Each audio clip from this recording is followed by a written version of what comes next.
అరీయేలుకు శ్రమ. దావీదు దండు దిగిన అరీయేలు పట్టణమునకు శ్రమ. సంవత్సరము వెంబడి సంవత్సరము గడవనీయుడి, పండుగలను క్రమముగా జరుగనీయుడి. నేను అరీయేలును బాధింపగా దుఃఖమును విలాపమును కలుగును. అందుచేత అది నిజముగా నాకు అగ్నిగుండమగును. నేను నీతో యుద్ధము చేయుచు నీ చుట్టూ శిబిరము వేయుదును. నీకెదురుగా కోట కట్టి ముట్టడి దిబ్బ వేయుదును. అప్పుడు నీవు అణపబడిన నేల నుండి పలుకుచుందువు. నీ మాటలు నేల నుండి ఒకడు గుసగుసలాడునట్లుండును. కర్ణపిచాచి స్వరము వలె నీ స్వరము నేల నుండి వచ్చును.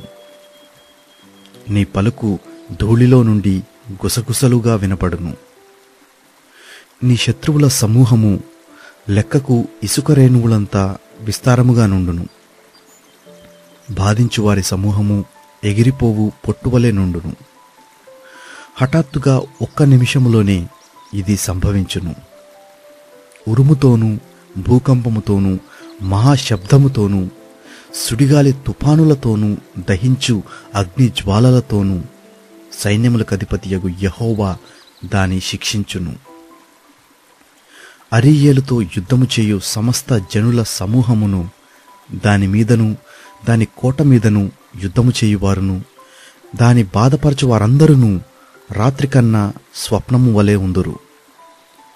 ఆకలిగొన్నవాడు కలలో భోజనము చేసి మేల్కొనగా వాని ప్రాణము తృప్తిపడకపోయినట్లును, దప్పిగొనిన వాడు కలలో పానము చేసి మేల్కొనగా సొమ్మసిలిన వాని ప్రాణము ఇంకను ఆకలిగొనియున్నట్లును సియోను కొండ మీద యుద్ధము చెయ్యు జనముల సమూహమంతటికి సంభవించును. జనులారా, తేరిచూడుడి, విస్మయమొందుడి, మీ కండ్లను చెడగొట్టుకొనుడి, గ్రుడ్డివారగుడి. ద్రాక్షారసము లేకయే వారు మత్తులయ్యున్నారు, మద్యపానము చేయకయే తూలుచున్నారు.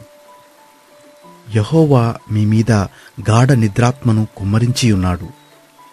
మీకు నేత్రములుగా ఉన్న ప్రవక్తలను చెడగొట్టియున్నాడు. మీకు శిరస్సులుగా ఉన్న దీర్ఘదర్శులకు ముసుగు వేసియున్నాడు. దీనినంతటిని గూర్చిన ప్రకటన గూఢమైన గ్రంథ వాక్యము వలె ఉన్నది. ఒకడు, నీవు దయచేసి దీని చదువుమని చెప్పి అక్షరములు తెలిసిన వానికి వానిని అప్పగించుము. అతడు, అది నా వలన కాదు, అది గూఢార్థముగా ఉన్నదని చెప్పును. మరియు నీవు దయచేసి దీని చదువుమని చెప్పి అక్షరములు తెలియని వానికి దానిని అప్పగించును. అతడు, అక్షరములు నాకు తెలియవన్ను. ప్రభువు ఇలాగూ సెలవిచ్చియున్నాడు, ఈ ప్రజలు నోటి మాటతో నా యొద్దకు వచ్చుచున్నారు, పెదవులతో నన్ను ఘనపరచుచున్నారు, గాని తమ హృదయమును నాకు దూరము చేసియున్నారు. వారు నా ఎడల చూపు భయభక్తులు మానవుల విధులను బట్టి వారు నేర్చుకొనినవి. కాగా నేను మరలా ఈ జనుల ఎడల ఒక ఆశ్చర్య కార్యము జరిగింతును, బహు ఆశ్చర్యముగా జరిగింతును. వారి జ్ఞానుల జ్ఞానము వ్యర్థమగును, వారి బుద్ధిమంతుల బుద్ధి మరుగైపోవును. తమ ఆలోచనలు యెహోవాకు కనబడకుండా లోలోపల వాటిని మరుగుచేయ చూచువారికి శ్రమ. మమ్మునెవరూ చూచెదరు, మా పని ఎవరికి తెలియను అనుకొని చీకటిలో తమ క్రియలు జరిగించువారికి శ్రమ. అయ్యో, మీరెంత మూర్ఖులు! కుమ్మరికిని మంటికిని భేదము లేదని ఎంచదగునా? చేయబడిన వస్తువు దాన్ని చేసిన వాని గూర్చి ఇతడు నన్ను చెయ్యలేదనవచ్చునా?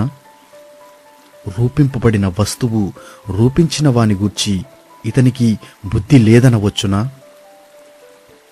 ఇకను కొద్ది కాలమైన తరువాతనే గదా లెబనోను ప్రదేశము ఫలవంతమైన పొలమగును. ఫలవంతమైన పొలము వనమని ఎంచబడును. ఆ దినమున చెవిటివారు గ్రంథ వాక్యములు విందురు. అంధకారము కలిగినను గాఢాంధకారము కలిగినను గుడ్డివారు కన్నులారా చూచెదరు. యెహోవాయందు దీనులకు కలుగు సంతోషము అధికమగును. మనుష్యులలో బీదలు ఇశ్రాయేలు యొక్క పరిశుద్ధ దేవునియందు ఆనందించెదరు.